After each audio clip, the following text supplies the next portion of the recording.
So I'm going to show you today how to use the Okta Verify process. So what that basically means is that whenever you go onto an Okta protected web application, you have to use your mobile phone to be able to authenticate with that particular website.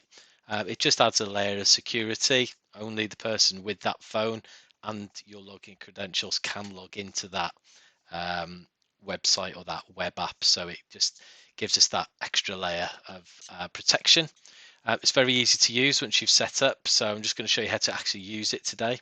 So I'm going to, in this example, I'm using Ring Central, but it could be Microsoft Office 365 or Horizon View or any of the other protected apps.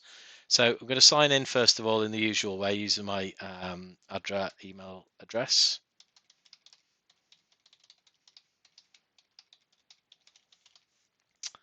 Submit. Then it'll take me to the Okta website. So what I'm going to do here is I'm just going to put in my Okta username, not email address. Very important. Make sure I spelled it correctly. And then I'm just going to put my password in. And what will happen then is you'll see on my mobile phone there now that it's asked me at the top there, is it me? So in this instance, yes, it is. So I click on yes, it is. And you'll see then that it will allow me access to that website. So that's all there is to it.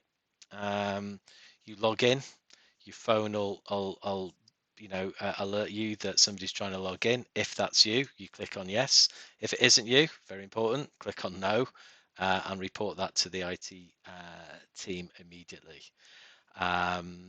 So that's how you use it. Very straightforward.